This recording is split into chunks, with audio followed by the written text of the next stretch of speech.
मैं प्रारंभ में ही धन्यवाद करना चाहूंगा अपने पूर्व मुख्यमंत्री भूपेंद्र सिंह हुड्डा जी का कि जिन्होंने ये एक संज्ञा दी है कि ये पोर्टल की सरकार है। मुझे गर्व है इस बात को सुनने में भी कि पोर्टल की सरकार है और लगातार हम नए नए पोर्टल जन सुविधा के लिए लाते रहेंगे। और मैं उनसे अपेक्षा भी करता हूं कि इस विषय को चुनाव के आखिरी समय तक छोड़े नहीं, ताकि जनता इसको जान सके कि पोर्टल का कितना उपयोग है। और ये पोर्टल को समाप्त करने की बात करेंगे तो जनता इनको समाप्त कर देगी, ऐसा मेरा पक्का विश्वास है। तो उस नाते से जैसे एक विषय आया था कि गरीबों की आवास की योजना, प्रधानमंत्री जी ने प्रधानमंत्री आवास योजना के अंतर्गत एक बहुत बड़ा अभियान सारे देश में चलाया हुआ है। हमने भी प्रधानमंत्री आवास योजना शहरी और प्रधानमंत्री आवास योजना ग्रामीण, इसके अभी तक 60,000 आवास या तो उनको पैसा मिल चुका है जो अपने आप बना रहे हैं, जो हमने बना करके देने थे उसकी चाबियां भी उनको दी गई हैं। कुछ उसमें से 12-13 हज़ार ऐसे जो अंडर कंस्ट्रक्शन है, निर्माणाधीन हैं, जैसा ही वो तैयार हो जाएंगे उनको वो दे दिए जाएंगे। लेकिन इसके बाद भी मांग अभी भी ऐसे गरीब परिवारों की है कि जिनको सबके सिर पर छत नहीं है। तो हमने अपनी योजना में ये तय किया कि हम 1 लाख नए मकानों को या सस्ते प्लॉट्स ऐसे गरीब परिवारों को देने के लिए उपलब्ध कराएंगे जिनकी आय 1,80,000 रुपये वार्षिक से कम है। तो ऐसे योजना में बहुत जल्दी एक 4 जिलों में पंचकुला, गुरुग्राम, सोनीपत और फरीदाबाद, इसमें फ्लैट देने की योजना हमारी है। तो उनको फ्लैट दिए जाएंगे और बाकी स्थानों पर फ्लैट अथवा प्लॉट, क्योंकि बहुत से एरियाज ऐसे हैं जिसमें प्लॉट्स भी दिए जा सकते हैं, थोड़ा कम कीमत में प्लॉट उपलब्ध हो सकते हैं, फ्लैट भी दिए जा सकते हैं। लेकिन ये 4 शहर ऐसे हैं जिसमें प्लॉट्स देना व्यवहारिक नहीं है, क्योंकि गुरुग्राम हो अथवा फरीदाबाद हो, सोनीपत हो या पंचकुला हो, यहाँ जमीनों के रेट बहुत हाई हो गए हैं और ऐसे परिवारों को फ्लैट देने में फिर भी फिजिबिलिटी ये बन जाती है। तो इस प्रकार से HSVP के द्वारा ये सब आवास कॉलोनियां बनाई जाएंगी। तो उसके लिए अभी तो हम उनकी एक प्रकार से डिमांड इस पोर्टल पर मांग रहे हैं, जो पोर्टल आज शुरू किया गया है, कि किनके यहाँ अपना मकान नहीं है और किनको उसकी आवश्यकता है, ताकि उस आवश्यकता के हिसाब से कितनी आवश्यकता किस जिला में, किस जिला केंद्र पर, अब ये शहरों के लिए है तो शहरी क्षेत्र के अंदर कहाँ की कितनी डिमांड आएगी, आज तो केवल उसका एक पोर्टल ये बनाया ताकि डिमांड हमें मिले और हम इसकी योजना बना सके। हमने कई जिला केंद्रों पर जमीनें आइडेंटिफाई कर ली हैं, कम से कम 5 एकड़, इससे ज्यादा जितनी आवश्यकता होगी उतनी उपलब्ध करवा दी जाएगी। इसी प्रकार दूसरा जो पोर्टल है जिसकी हाँ, तो इसका ब्रोशर लॉन्च करना है, तो फिर इसके बाद में डिस्ट्रीब्यूट भी कर देना। और भी है कि एक ही ब्रोशर है? नहीं, और किसी को उसका तो नहीं है, सारे इकट्ठे करना है।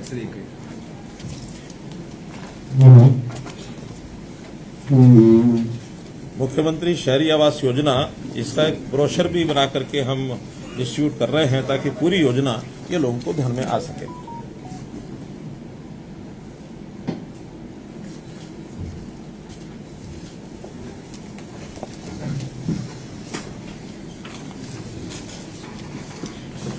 दूसरा जो पोर्टल प्रारंभ किया गया है वो है नो लिटिगेशन पॉलिसी, और वो भी एक विशेष क्षेत्र के लिए है।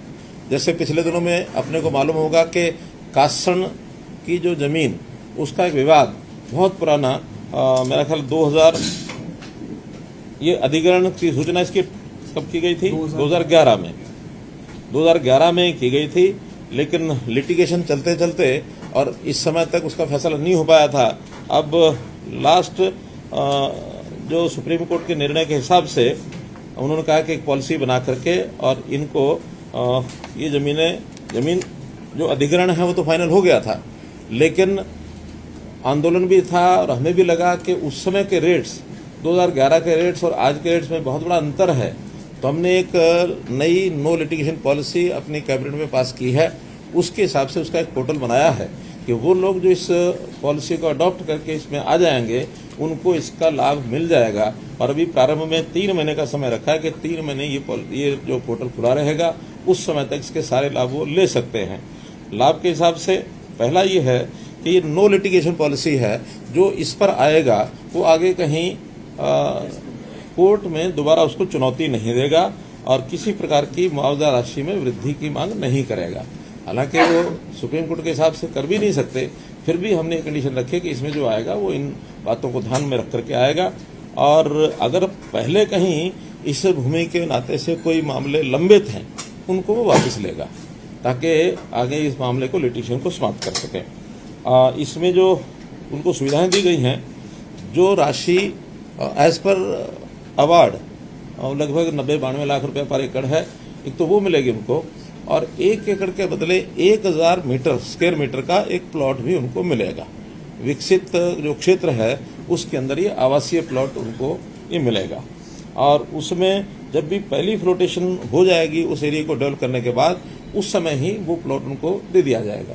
उस प्लॉट की जो कीमत है, इस समय जो फ्लोटिंग का जो टाइम होगा, उस टाइम पर उनका जो रेट है उनसे वो लिया जाएगा। इसका तो रेट जो है हमारा निर्धारण उस समय होगा जब ये हम फ्लोट करेंगे। हाँ। और लेकिन उसमें भी उनका हमने रेट बाईबैक नहीं, लेकिन रेट भी कम रखा था, जो हमारा कलेक्ट्रेट के हिसाब से जो कैलकुलेट होगा, जो अधिग्रहण रेट के हिसाब से जो कैलकुलेट होगा, उतना ही रेट उनसे वो लिया जाएगा। और बाद में उस प्लॉट को वो बेचेंगे जब भी प्लॉट वो बेचने के लिए स्वतंत्र होंगे। यदि उनको लगता है कि हमें प्लॉट बेचना नहीं है, तो उसको एक निश्चित राशि के ऊपर बायबैक भी कर लिया जाएगा, ताकि एक निश्चित लाभ उनको मिल सके। इस सारी प्रक्रिया में पहला अनुमान हमारा ये है कि उनको प्रति एकड़ लगभग 2,70,00,000 रुपया की वैल्यू उनको मिल सकेगी। जो 92 लाख रुपया है उसकी बजाय 2,70,00,000 रुपया उनको ये मिल सकेगा। मार्केट के ऊपर डिपेंड करता है। अगर उनका प्लॉट और महंगा बिकता है, जो हमारा रेट है जिसे हम बायबैक करेंगे, उसके भी कुछ पैरामीटर्स हैं, और उससे अगर ऊपर मार्केट रेट निश्चित रूप से जाएगा ही ऊपर, क्योंकि आज भी मार्केट में काफी महंगे हैं प्लॉट, और वो अगर बेचते हैं तो उसका और 50 लाख 1 करोड़ एकड़ भी उनको ज्यादा मिल सकता है। प्लॉट का जो साइज होगा, आवासीय प्लॉट 100 वर्ग मीटर, 150 वर्ग मीटर, या उसके मल्टीपल्स में, जितना शेयर जिसका होगा उसके मल्टीपल्स में 100 वर्ग मीटर या 150 वर्ग मीटर के हिसाब से प्लॉट ले पाएगा। उसमें यदि 10% का अंतर है, छोटा बड़ा, अगर उनका हिस्सा कम ज्यादा आता है, तो वो उस कीमत के हिसाब से लेन देन किया जा सकेगा। अगर उनका प्लॉट कम बनता है, प्लॉट पूरा उनको लेना है साइज का, तो वो 10% उसका पैसा और दे देगा। अगर उनका प्लॉट ज्यादा बनता है, शेयर प्लॉट छोटा है, तो उसका पैसा उनको लौटा दिया जाएगा। तो ऐसा उसका भी एक सिस्टम बनाया ताकि उनको कठिनाई न आए। 33 वर्ष के लिए उनको प्रति एकड़ 21,000 रुपया जो वार्षिक एक भुगतान दिया जाता है, उसको एन्युटी, तो एन्युटी के 33 साल तक वो उसके भी हकदार होंगे, प्रति एकड़ 21,000 रुपया। तो ऐसी कुछ जो चीजें हैं, उसमें हमें उसको सर्टिफिकेट देंगे, यानी जो प्लॉट नहीं लेना चाहता उनको सर्टिफिकेट है। सर, शुरू में तो सभी को एक लैंड एग्रीमेंट सर्टिफिकेट मिलेगा, क्योंकि प्लॉट को 2 साल बाद क्योंकि जब क्षेत्र विकसित हो जाएगा तब मिलेगा। उससे पहले अभी तुरंत उसको जैसे ही वो ऑप्ट करेगा, उसको एक सर्टिफिकेट मिल जाएगा, और वो सर्टिफिकेट भी बेच सकेगा, किसी को भी वो हस्तांतरण कर सकता है। जो भी कीमत वो बेचना चाहे बेच सकता है। फिर जिसके पास वो सर्टिफिकेट जाएगा, वो उसका आगे हकदार हो जाएगा उस प्लॉट का।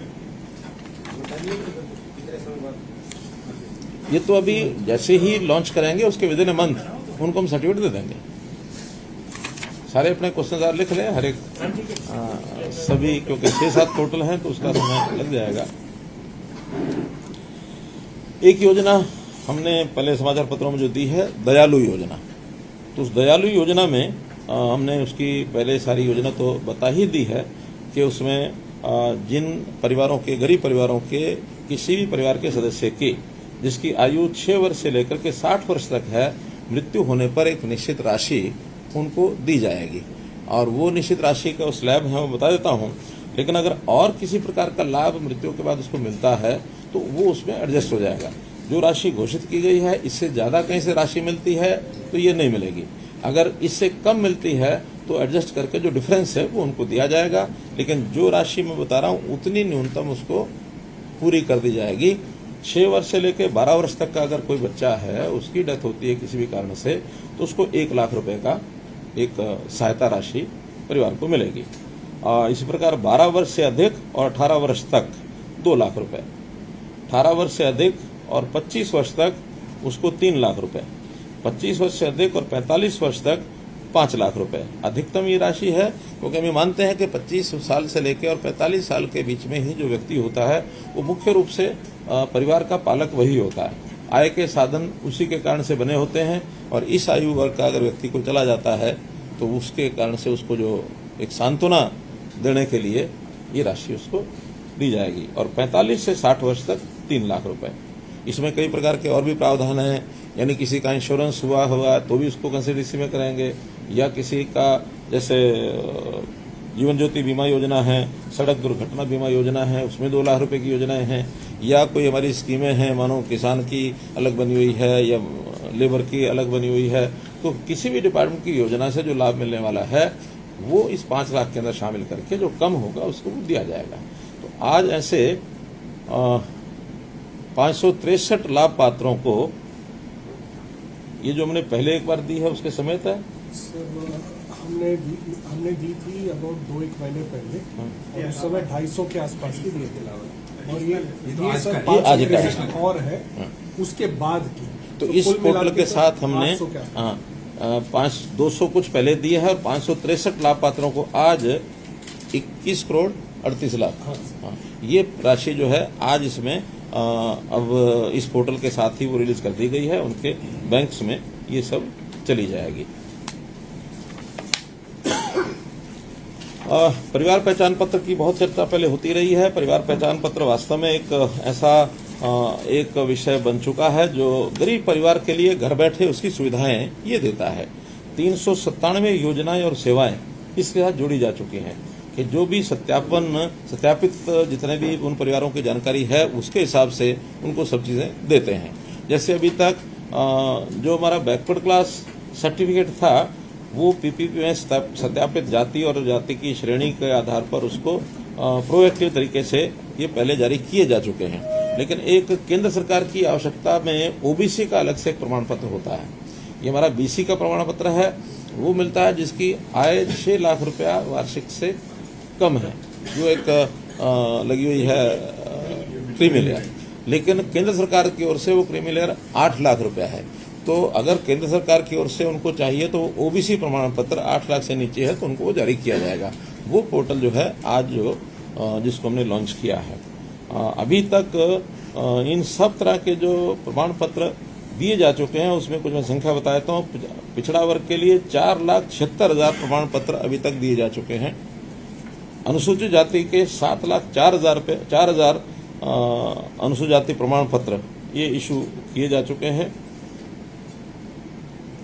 ये सारी प्रक्रिया एक प्रकार की फेसलेस और पेपरलेस, ऐसे एक पारिवारिक आईडी केवल उसको पर डाउनलोड नहीं उसको दर्ज करनी होती है, और जो प्रमाण पत्र चाहिए उसको दबाएगा तो उसको अपने आप सत्यापित वो जो मिल जाता है प्रमाण पत्र। यानी कोई भी प्रमाण पत्र देने के लिए जो प्रक्रिया है कि पहले स्वघोषित जाति जो भी है उसकी वो पहले ली जाती है, बाद में उस सारे डाटा को हम पटवारियों को भेज देते हैं और पटवारी उसको सत्यापित करके हमको लौटाता है, तो सत्यापित जाति को उसकी दर्ज हो जाती है। क्योंकि एक बार कोई जाति है तो दर्ज होने के बाद हमेशा उस परिवार को काम आती रहती है। ऐसा पहले हर व्यक्ति हर चीज के लिए अलग से प्रमाण पत्र बनवाता था, आज पूरे परिवार की जो एक सर्टिफिकेट है वो परिवार के किसी भी सदस्यों को वही सर्टिफिकेट जाके कहीं जो करना है तो वो काम आ जाएगा। इसमें चाहे वो एससी है, बीसी है, डीएनटी है, टपरीवास है, तो ये सब उसके अंदर आती हैं। सामाजिक सुरक्षा पेंशन को भी हमने इसमें जोड़ा है। जो ओल्ड एज पेंशन है वो प्रोएक्टिव मोड में अब 60 साल का व्यक्ति होता है तो कोई भी जो डिपार्टमेंट का एक कर्मचारी साइन करा करके लेके आता है और उसके विदिन ए मंथ उसकी जो ओल्ड एज पेंशन है मंजूर होकर के और उसके घर पहुंचने शुरू हो जाती है। 1,07,000 वृद्धजनों का और 13,000 दिव्यांगजनों का घर बैठे पेंशन का प्रावधान ये मतलब हम दी जा चुकी है अभी तक, तो एक बड़ी सेवा और ये लोगों की हुई है। इसी प्रकार पिछले 2011 के बाद राशन कार्ड हमारे इससे पहले कब बने थे? 2011 का जो डाटा SCCC डाटा के आधार पर ही बना था। उसके बाद बीच में इक्का दुक्का जरूर बनते रहे होंगे, जिसका सर्टिफिकेट बन गया आ गया, वरना बड़ी संख्या में लोग जो पात्र थे उनके राशन कार्ड नहीं बन रहे थे। हमने आते ही जनवरी 2023 में अभी जब ये सारा सिस्टम इंटैक्ट हुआ तो 12.5 लाख नए राशन कार्ड बनाए हैं। हाँ, जो पात्र नहीं थे उनके काटे भी थे। ये विषय हमारी चर्चा में पहले आ चुका है। तो इस प्रकार से कुल अब 35 लाख राशन कार्ड जो है BPL लोगों के ये बने हुए हैं। 56,46,000 चिरायु कार्ड जो आयुष्मान कार्डों के अलावा जो आयुष्मान चिरायु दोनों मिला के अब 86 लाख कार्ड ये वितरित किए जा चुके हैं। कुल पात्रता है 1,40 लाख लोगों की। बाकी अब धीरे धीरे कार्ड वितरित हो रहे हैं, लेकिन पात्रता होने के बाद कार्ड नहीं भी है, आवश्यकता पड़ने पर अस्पताल में वो अपना फैमिली आईडी बता करके उसका लाभ अभी भी उठा सकता है। ऐसा नहीं कि कार्ड नहीं मिला तो वो ले नहीं सकता। थोड़ा इतना ही उसकी जानकारी होनी चाहिए कि 180 से नीचे अगर उसका फैमिली आईडी में इनकम है तो जाके दर्ज कराएगा तो अपने आप उसको वो लाभ मिलता रहेगा। अलग से जो एक योजना बनाई हमने निरोगी हरियाणा में भी, उसमें भी PPP के माध्यम से ही सारा दर्ज होता है। पहले चरण में 1,80,000 से नीचे के परिवारों के ही निरोगी हरियाणा के अंतर्गत टेस्ट हो रहे हैं। 27 लाख से अधिक ऐसे लोगों के टेस्ट हो चुके हैं, लेकिन चूंकि बहुत बड़ा इंफ्रास्ट्रक्चर चाहिए इसके लिए धीरे धीरे इसको गति को हम बढ़ा रहे हैं। इस गति को बढ़ा करके हमारा टारगेट वही 1,40,00,000 लोगों का, और एक बार शारीरिक उसके जो चिकित्सीय जो टेस्ट हैं, हेल्थ जो टेस्ट होते हैं, वो सब उसके करने की हमारी योजना है। तो ऐसा परिवार पहचान पत्र का एक यूनिक जो हमारा कार्यक्रम है। हाँ, ये बात भी ठीक है कि उसमें अभी भी लोगों की कठिनाइयां ध्यान में आती हैं। हमें डाटा किसी का ठीक करना है, किसी का नाम, किसी के पिता का नाम, किसी का मान लो कोई आय की बात है अथवा अन्य जानकारियां, वो सब व्यवसाय आदि, वो सब ठीक करने के लिए जो शिकायतें आ रही हैं उनको हम ठीक कर रहे हैं। और बहुत जल्दी कुछ कैंप्स लगा करके भी ऐसे सब लोगों को एक बार खुला निमंत्रण देके कि जिसकी कोई कठिनाई है वो आकर के एक बार नोट करा के दे, ताकि वो जल्दी जल्दी ठीक कर सकें। एक पोर्टल हमने अभी लॉन्च किया है, वह है ई-रवन्ना पोर्टल, जिसके हमारे मंत्री हैं मूलचंद जी शर्मा, खनिज के यानी माइंस के। तो माइंस में जैसे शिकायतें बहुत हमको मिलती हैं, उसके अंदर यहाँ इलीगल माइनिंग हो रही है, यहाँ चोरी हो रही है, यहाँ रेवेन्यू की चोरी है, यहाँ लोग फिजिकली स्टॉक कुछ होता है और दिखाते कुछ हैं। एक ई-रवन्ना के ऊपर एक से अधिक गाड़ियां भी चलाने के लिए लोगों ने रास्ते निकाल लिए हैं। सो मेनी थिंग्स, उन सबको ठीक करने के लिए हमारे टेक्निकल लोगों ने ई-रवन्ना का एक नया, जिसको कहना चाहिए वर्जन, पुराना ई-रवन्ना खत्म करके नया ई-रवन्ना पोर्टल आज लॉन्च किया है। इस नए ई-रवन्ना में प्रयोग के तौर पर सबसे पहले जिला चरखी दादरी में इसको लागू किया गया, क्योंकि चरखी दादरी के अंदर जो माइंस हैं, खास करके पहाड़ की माइनिंग ये बड़ी मात्रा में वहाँ है, तो वहाँ उसकी आवश्यकता को समझते हुए चयन उसका किया। जैसे ही इसमें सफलता सारी सुनिश्चित हो जाएगी तो फिर बाकी जगह जो हमारी नदियों की माइनिंग है अथवा पहाड़ की माइनिंग है, सब जगह इसको लागू करेंगे। इसको यानी इसका उद्देश्य है यानी खनिज जो खनन है उसका स्टॉक सत्यापन, ढुलाई, राजस्व, real time integration of the system, इस सारे को तैयार करते हुए एक अच्छा पोर्टल हमने किया है। इससे पूरा जो नियंत्रण बन जाएगा, धर्म कांटे का लिंकेज से किया गया है, स्वचालित सत्यापन होगा, लीज, अनुबंध, खनिज डीलर, क्रशर, स्क्रीनिंग प्लांट, पर्यावरण मंजूरी, खनन योजना की वैधता, उत्पादन, प्रेषण, पंजीकृत ट्रक नंबर, खनिज स्टॉक, खनिज ढुलाई, गंतव्य आदि, और जो भी लोग इसका काम करने वाले जितने चाहे वो उद्योग के नाते से अपना उसकी पिसाई करते हैं अथवा खुदाई करते हैं, ढुलाई करते हैं, और उनके आगे फिर जितने उनके डीलर्स हैं सब रजिस्टर्ड होते हैं, उन सब का भी एक डाटा उसमें रखा जाएगा।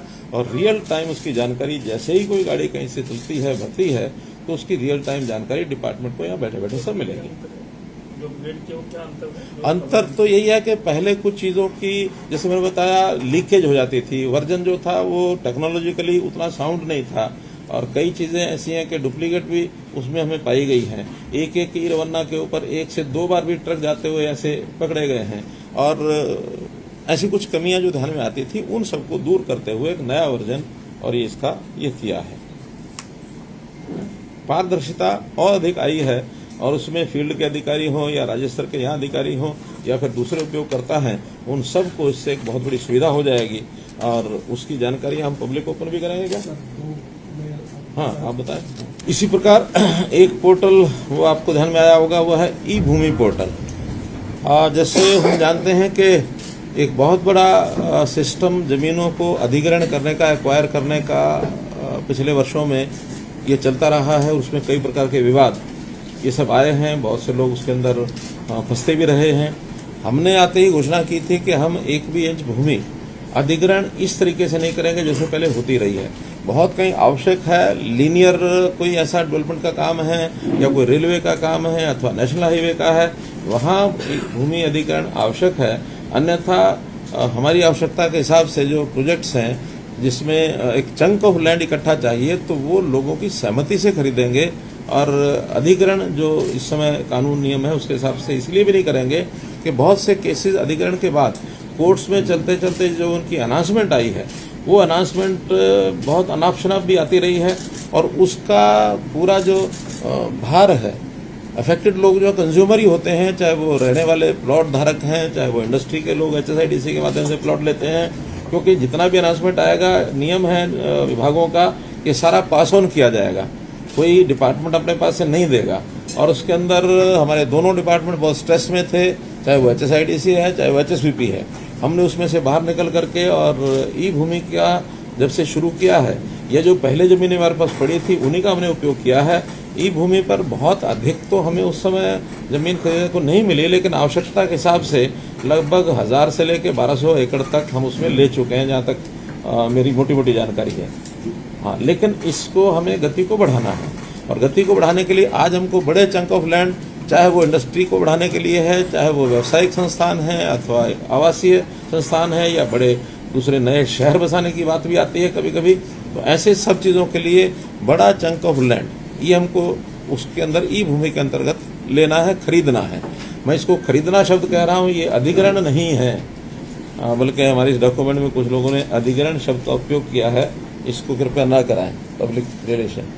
ये अधिग्रहण नहीं है। अधिग्रहण होता है सामने वाले की इच्छा के बिना उसको लेना, वो अधिग्रहण होता है। इसमें इच्छा के विरुद्ध नहीं है, इसमें तो सामने वाले को हमारी आवश्यकता हम बताएंगे, सामने वाला स्वीकार करेगा या सामने वाला ऑफर करेगा, हम उसको खरीदेंगे।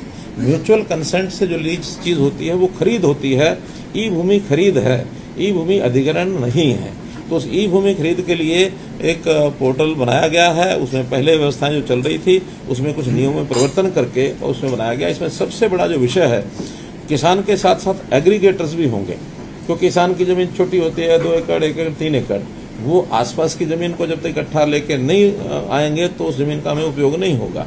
तो एग्रीगेटर्स को रजिस्टर करना वो इस ई भूमि पोर्टल के ऊपर उसकी सुविधा है और उन एग्रीगेटर्स को रजिस्टर करके उनकी फिर एक ट्रेनिंग भी कराएंगे, उनको एक जिसको कहना चाहिए अवेयरनेस भी पैदा करेंगे भी आपने कैसे करना है। कम से कम 10 एकड़ जमीन को एग्रीगेटर जो है ला करके रजिस्टर कर सकता है। इंडिविजुअल तो जिसकी जितनी उतनी करेगा, लेकिन अगर एग्रीगेटर है तो आसपास की 10 एकड़ की लैंड का जो जंक है वो हमें ऑफर करेगा तो हम उसको खरीदने के लिए तैयार होंगे। अब कितने ही एग्रीगेटर आएंगे और कितनी ही जमीन को ऑफर करेंगे, मानो हमें चाहिए 100 एकड़ और हो सकता है कि 500 एकड़ आसपास के लोगों ने सबने प्रयत्न किया, हमें उस 100 एकड़ का कौन सा चंक ऑफ लैंड जो आपस में एक दूसरे से जुड़ा हुआ है वो लेंगे, बाकी जो छुटपुट है वो छोड़ने ही पड़ेंगे। लेकिन हर एग्रीगेटर वो अगर खरीद का उसका अगर विषय पूरा नहीं भी हुआ, केवल उसने जमीन को ऑफर कर दिया तो भी उसको 1000 रुपये से लेकर 3000 रुपये पर एकड़ उसको राशि मिलेगी। कम से कम उसका प्रारंभिक एक पारिश्रमिक है वो उसको मिलेगा। हाँ, अगर खरीद मैच्योर हो जाती है तो उसका राशि का 1%, यानी जो जमीन की कीमत है उसका 1% जो है वो उसको मिलेगा। वो अपने आप में अच्छी राशि बनती है। मान लो अगर 50 लाख रुपए का भी एकड़ है तो उसको 50,000 रुपये मिल जाएगा, तो ये राशि का वो हकदार हो जाएगा। और जब कोई जमीन का जब वो रजिस्टर करेगा, ऑफर करेगा, तो उस जमीन के टुकड़े में जितने मालिक हैं, क्योंकि कई बार साझा प्रॉपर्टी होती है, शेयर्ड प्रॉपर्टी, तो ऐसी साझा प्रॉपर्टी में मानो एक ही जमीन में 4 मालिक हैं तो चारों की सहमति लेकर के तब वो रजिस्टर कर सकता है। ऐसा नहीं कि 4 में से एक की सहमति मिली तो उसका कर दिया, बाकी 3 वो जमीन ली जा नहीं सकेगी। तो इसलिए वो सब उसमें किया है। एक कंडीशन लगाई है कि जो एग्रीगेटर है वो आयकर दाता होना चाहिए और फैमिली आईडी में उसका पहचान पत्र होना चाहिए, क्योंकि हम आयकर दाता होता तो कम से कम उसका एक लेवल ये ध्यान में आता है कि हाँ इस लेवल का आदमी है जो उसके ऊपर कुछ भरोसा किया जा सकता है। इसमें एक पहले जो हमने प्रॉपर्टी डीलर्स को एक एक्ट बना हुआ है, property dealers and consultant act 2008, उसके अंतर्गत रजिस्ट्रेशन होती थी तो उसको हम स्वीकार करते थे। हमने वो भी हटा दिया है कि अब कोई उस एक्ट में 2008 के एक्ट में रजिस्टर होना ये जरूरी नहीं है। तो ऐसी जो भी नामित एजेंसी या जो इस प्रकार के जो एग्रीगेटर की जो पैनलिंग की प्रक्रिया है उसको भी हम ऑनलाइन पोर्टल से सारा इसको प्रस्तावित किया गया है, तो ऑनलाइन वो मैं सूचीबद्ध अपने आप को करा सकता है।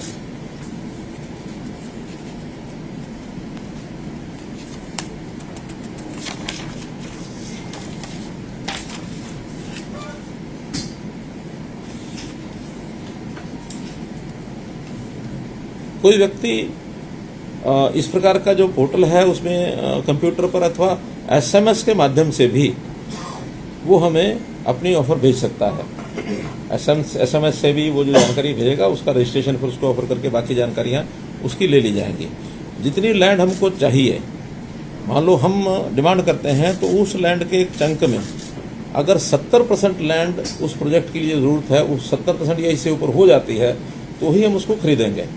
अगर 70% से कम है तो अभी हमें उसकी आवश्यकता 70% इसलिए रहेगी कि हमारे पास प्रावधान है कि 30% तक उस लैंड में जो लैंड ओनर्स रह गए हैं उनको हम अल्टरनेटिव लैंड देकर के कंसोलिडेशन एक्ट में कंसोलिडेट कर सकते हैं और उसको जितनी जमीन है उतनी जमीन बाहर देंगे, प्लस उसको एक इंसेंटिव है शायद 10% का, 10% इंसेंटिव दे करके और उससे ले सकते हैं। और इस लैंड में अतिरिक्त कोई भी चीज़ें अगर होंगी, लैंड की कीमत जो भी है उसके अलावा कहीं किसी का ट्यूबवेल लगा है, कहीं किसी का मकान है या और अतिरिक्त कोई भी उसमें ऐसा एसेट उसका है, उस एसेट के पैसे वो अलग दिए जाएंगे। और वहाँ जो कलेक्ट्रेट है, कलेक्ट्रेट के अंदर अगर कोई चीज़ की ऑफर आती है, कलेक्ट्रेट या मानो कभी डिस्ट्रेस सेल में हो सकता है कोई उससे कम भी ऑफर करे तो वो ऑटोमेटिकली खरीद हो जाएगी। इन कंडीशनों के बाद 70% होते ही ऑटोमेटिक खरीद हो जाएगी और खरीद करके उनको और उनके पैसे चले जाएंगे। कोई भी जो ऑफर है वो 6 महीने तक अलाइव रहेगी। 6 महीने बाद सामने वाला भी फ्री है, क्यों 6 महीने? जी, 6 महीने। तो उसके बाद वो भी उसमें से बाहर हो सकता है, या हम खरीदने के बाद भी 6 महीने बाद कह सकते हैं कि हमारी जमीन पूरी नहीं हुई है, नाउ दिस शुड बी रीवैल्यूएटेड, उसको रीवैल्यूएशन करेंगे। तो और इसी प्रकार अगर वो उस कीमत से ज्यादा है, यानी कलेक्टर रेट से ज्यादा है अप टू 50%, कलेक्टर रेट से 1 लाख रुपए कलेक्टर रेट है और 1,50,000 तक का रेट अगर भरा है तो वो एक कमेटी हमारी चीफ सेक्रेटरी के अध्यक्षता में, उनकी चेयरमैनशिप में एक कमेटी होगी, वो जमीन सारी उनके पास चली जाएगी। वो फिर कमेटी बैठकर डिसाइड करेगी, नेगोशिएट भी करेगी कि इस नेगोशिएशन में कितने में जमीन ली जा सकती है। और अगर 150% से भी ज्यादा रेट है कलेक्टर रेट से, तो फिर वो चीफ मिनिस्टर की अध्यक्षता में एक मिनिस्ट्रियल कमेटी है, फिर वो आएगी हमारे पास और हम उसका उनसे नेगोशिएट ऑनलाइन करेंगे, यानी चाहे प्रत्यक्ष बुला के करेंगे अथवा आजकल टेलीकास्ट से भी ऑनलाइन मीटिंग हो जाती है, उससे करके और तब वो खरीदी जाएगी। ये एक प्रक्रिया भी उसमें की जाएगी। तो इसके लिए हम पहले प्रोजेक्ट ऑनलाइन बताएंगे ना कि इस प्रोजेक्ट के लिए नहीं, ऐसा जरूरी नहीं है, जरूरी नहीं है। प्रोजेक्ट बताना हो तो बताएंगे। प्रोजेक्ट में तो यह है कि उसका 70% की कंडीशन है, लेकिन कभी कभी ओपन एंडेड लैंड भी हम खरीद सकते हैं। ओपन एंडेड लैंड के लिए हमने एक लैंड बैंक बनाने की अपनी योजना बनाई है कि वो जमीन सारी लैंड बैंक में ले लेंगे और उसकी बाद में कंसोलिडेशन के माध्यम से इकट्ठा करने का जैसा प्रावधान है वो करेंगे।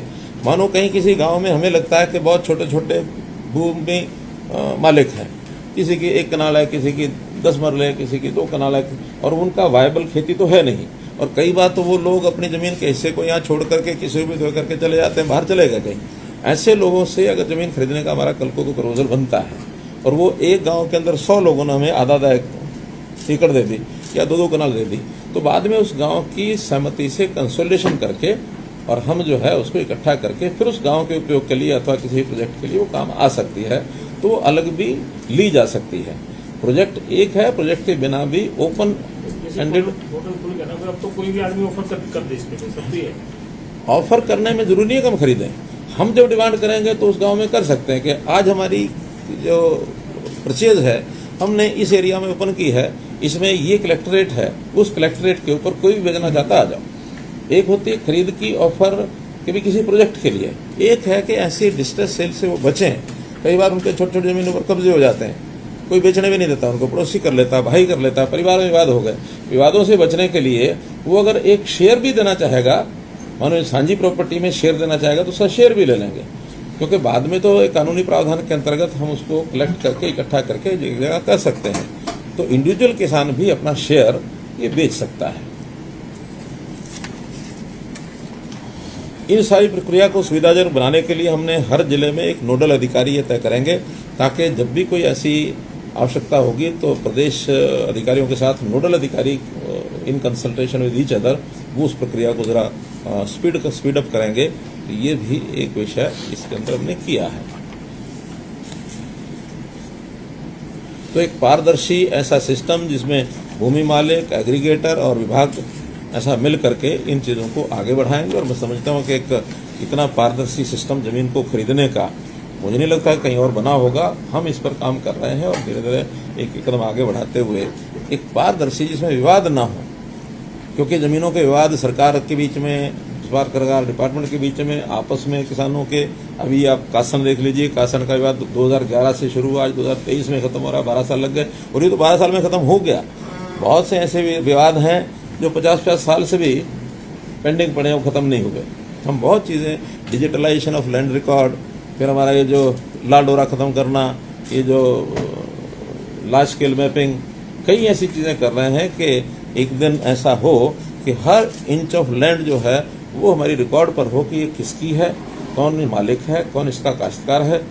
दोनों में एक डिफरेंस ये भी करके हम आगे चल रहे हैं, ताकि हर किसी को अपने अपने क्षेत्र के बारे में सब जानकारी हो कौन किसकी है। एक विषय वो है ई क्षतिपूर्ति पोर्टल, जिसको पहले हमने लॉन्च किया था, और उसमें हर प्रकार की क्षति, चाहे वो बाढ़ से प्रभावित कोई क्षेत्र है अथवा अन्य प्रकार के कई बार लॉस हो जाते हैं, जैसे कभी कोई दंगा हो गया, कभी कोई और किसी प्रकार की कोई आपत्ति आ गई, जैसे उन्नू का विषय आया था। ऐसे हर प्रकार के लॉस को दर्ज करने के लिए हमने पोर्टल बनाया है। उसमें काफ़ी कुछ डाटा हमारे पास आ गया है, चाहे वो फसलों का है अथवा पशुधन और संपत्ति, उसका रिकॉर्ड है, और उसकी जो मुआवजा है वो बहुत जल्दी हम फाइनल करके, और उसका हम एक दिन जैसे ही फाइनल हो जाएगा उस दिन पे करने के लिए ऑनलाइन पे करेंगे। उसकी जो दरें हैं, मोटे रूप से जो हमारा डिजास्टर मैनेजमेंट का जो सिस्टम है उसमें, चाहे वो पशु यानी खेती का, किसानों का, तो जैसे पता है ही अपने को कि फसल में 15,000 रुपया 75% से अधिक की जो खराबा है उसमें गेहूं, धान, कपास और गन्ना, इसका 15,000 रुपया है। सरसों और अन्य फसलें 12,500 रुपया है। ऐसे 50 से 74% तक गेहूं, धान, गन्ना 12,000 है और सरसों और अन्य 9,000 है। 25 से 49% गेहूं, धान, कपास, गन्ना 9,000 है और सरसों और अन्य 7,000 रुपया है। इसमें एक विषय आया था कि धान के जो किसान हैं जिन्होंने बुआई की हुई थी, तो पानी के कारण से उनका धान उस समय समाप्त हुआ, लेकिन बुआई का समय भी बाकी था। उस समय मैंने कहा था कि दोबारा बुआई जो करेंगे उनको, जो पहले एक बार बुआई की गई है और दूसरी बार फिर बुआई की गई तो कुछ नुकसान उसका हुआ है, उस नुकसान के लिए मैंने तय किया कि प्रति एकड़ 7,000 रुपया ये भी हम देंगे जिन्होंने दोबारा बिजाई धान की है। धान के अतिरिक्त कोई करता है, धान वाली ही खेती में करता है, उसके लिए हमारी पहले योजना है मेरा पानी मेरी विरासत, उसमें भी 7,000 रुपया ये दिया जाता है। नहीं, इस बार टारगेट वर्ष इसके कारण से, बाढ़ के कारण से उस टारगेट को वही रखा हुआ है कि हर साल अगर 1 लाख एकड़ भी अगर होता रहता है तो एक ये सहज प्रक्रिया है, क्योंकि इसमें बहुत क्षेत्र ऐसा है किसानों ने अपनी असमर्थता भी जाहिर की है कि हमारे इलाके में धान के अलावा कुछ हो नहीं सकता है। मैं कई ब्लॉक्स में खुद भी गया हूँ तो उन इलाकों में जमीन की स्थिति ऐसी हो गई है, जमीन के नीचे एक परत जम गई है, उस परत जम के कारण से पानी जो रिचार्ज नहीं होता है, पानी ऊपर खड़ा हो जाता है और खड़े पानी में धान के अलावा और कोई फसल होती नहीं है। तो इसलिए उन किसानों की इस बात को ध्यान में रखते हुए इसके ऊपर हमने स्वैच्छिक रखा हुआ इसके ऊपर कोई बहुत जबरदस्ती हमने इसलिए नहीं किया कि किसान को तो ये देखना है कि मुझे फसल भी ठीक मिले, उसका पैसा भी पूरा मिले और धान के अलावा बोने की अगर स्थिति आ सकती है तो उसकी वो बुआई करता है। ऐसे ही एक विषय पिछले दिनों में एक समाचार हमारे विपक्षी मित्रों ने वो उठाया था कि जो अर्बन लोकल बॉडीज का जो ये है प्रॉपर्टी आईडी का पोर्टल, उसके अंदर कुछ 65,000 प्रॉपर्टीज के नक्शे वो गायब हो गए हैं, वो मिले नहीं हैं। आप लोगों ने तो किसी ने देखा कि नहीं देखा, मैंने स्वयं देखा कि उनकी स्टेटमेंट आई थी, तो कोई बाद में प्रश्न आया, इसलिए मैं पहले ही बता रहा हूँ। एक पोर्टल के अंदर छोटा सा एक बग आया था, जिस बग के कारण से और उसका जो डिस्प्ले था वो डिस्प्ले एक बार समाप्त हुआ। फिर उस पोर्टल के अंदर सावधानी जो भी बरतनी थी उस पोर्टल को ठीक कर दिया गया है और वो सारे का सारा जो डिस्प्ले नहीं हो रहा था वो बैक ऑफिस में तो पूरा उसका डाटा था, ऐसा नहीं कहीं चला गया, लेकिन वो डिस्प्ले कई बार नहीं होता है, टेक्निकल चीज में खराबी आ सकती है, वो सारे का सारा रिकवर करके फिर डाल दिया गया है। और अब चूंकि वो 3 विभागों का पोर्टल है, चाहे उसमें हमारे टाउन कंट्री प्लानिंग है और अर्बन लोकल बॉडीज है, HIDC है, बिल्डिंग प्लान का डाटा था, तो वो जो online building plan approval system हॉपपास जिसको कहता है हॉपपास, तो उस सिस्टम में कहीं कोई बग आया था, तो इसके कारण से वो उसमें डिस्प्ले नहीं हो रहा था, उसमें कहीं कोई कठिनाई नहीं। और हर एक प्रकार का डाटा बैक ऑफिस में हम हर जगह रखते हैं, उस डिपार्टमेंट का जो सर्वर होता है उसमें भी रहता है और बैक ऑफिस में सारा डाटा आजकल तो सिक्योरिटी के कारण से कौन सी चीज कहाँ गड़बड़ हो जाए, इसलिए उसका बैक ऑफिस में पूरा डाटा और सिक्योर डाटा, वो डाटा ऐसा भी नहीं है कि सिक्योरिटी के कारण से कहीं बाहर कोई इसका उपयोग कर सकता है, कोई इसका उपयोग नहीं कर सकता है। तो इसकी जानकारी इसलिए मैं दे रहा हूँ कि इसको हमने ठीक कर दिया है, कहीं कोई विषय दोबारा भी आता है तो आपको ध्यान रखना।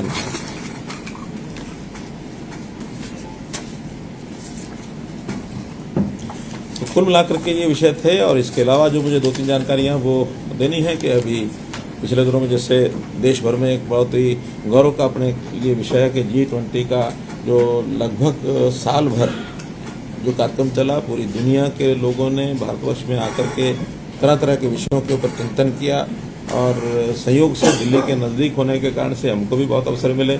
3 बार तो जो सेमिनार ये सम्मेलन हुए और अलग अलग विषयों को लेकर के गुरुग्राम में हुए और बाद में सबसे प्रमुख बात ये थी कि जब उन सब विषयों को मिला करके और क्या उसका मंथन निकला है, रिपोर्ट क्या बनाई जाए, तो शेरपा होते हैं हर एक कंट्री का जो ब्यूरोक्रेट हेड होता है, तो ब्यूरोक्रेट हेड वो वहाँ के सब ने बैठ करके सभी देशों के लोगों ने तो नू में जो होटल है ग्रैंड भारत, उसमें बैठ करके 3 दिन तक सारा चिंतन किया और उसका एक प्रारूप बनाया। फिर जो हेड्स ऑफ द कंट्रीज वो दिल्ली में आए, प्रधानमंत्री जी की अध्यक्षता में वो सारा कार्यक्रम हुआ और उसमें एक घोषणा पत्र न्यू दिल्ली डिक्लेरेशन वो, और इसके ऊपर बहुत प्रश्न चिन्ह थे कि इस प्रकार का कोई कॉमन डिक्लेरेशन हो पाएगा कि नहीं हो पाएगा, क्योंकि इतने सारे देश हैं, उन्होंने अपने अपने हितों को ध्यान में रखते हुए कई तरह की भिन्नताएं आ जाती हैं, कई तरह के डिफरेंसेस होते हैं, उनको सबको एक प्लेटफॉर्म पर ला करके तो न्यूनतम मिनिमम कॉमन जिसको कहना चाहिए common program to be accepted, वो एक घोषणा पत्र तभी बनता है। तो एक चैलेंज था बड़ा, लेकिन प्रधानमंत्री जी की सूझबूझ और सारे ब्यूरोक्रेट्स और सारी टीम ने लग करके सब मंत्रालयों ने मिल करके उसके ऊपर एक common declaration new Delhi declaration बनाया है। ये भी एक बहुत अच्छा एक कार्यक्रम हुआ है। ऐसे ही एक कार्यक्रम चल रहा है वो हमारा साइक्लोथॉन का, जो 1 सितंबर को मैंने स्वयं करनाल से उसको शुरू कराया था। लगभग 10-12 हज़ार साइकिलिस्ट ऐसे थे जो उन्होंने वो शुरू किया था। 25 दिन की यात्रा हरियाणा में एक अच्छे उत्साह के साथ चल रही है, जिसके अंदर युवा वर्ग के लोग भी हैं, कुछ स्कूल के विद्यार्थी भी आते हैं, कुछ सामाजिक कार्यकर्ता होते हैं, बढ़िया युवा वो भी हैं, संस्थाएं भी उसमें लगी हैं, हमारा जो एजुकेशन डिपार्टमेंट है, होम डिपार्टमेंट है, ऐसे सब मिल करके उस यात्रा को कर रहे हैं और अच्छा मैसेज पूरे प्रदेश में जा रहा है। पहला कार्यक्रम करनाल में था, दूसरा 17 सितंबर को मैं सिरसा में रहूंगा और फिर 25 को उसका समापन है यमुनानगर और करनाल दोनों जगह होगा। यमुनानगर में प्रातःकाल हरी झंडी दिखाएंगे, आखिरी दिन है, और सायंकाल वो करनाल में जाके समाप्त होगी। करनाल टू करनाल पूरा एक सभी 22 जिलों केंद्रों पर जाकर के, और इसके अलावा भी कुछ स्थानों पर गए हैं। सिरसा और फतेहाबाद वहाँ थोड़ा ज़्यादा समय लगाया है कि वहाँ पर अवेयरनेस की ज़्यादा जरूरत है, इस नाते से वो कार्यक्रम हुआ है। जन संवाद के कार्यक्रम मेरे चल रहे हैं, तो उसमें भी मेरा 8 राउंड मेरे हो चुके हैं 3-3 दिन के। 24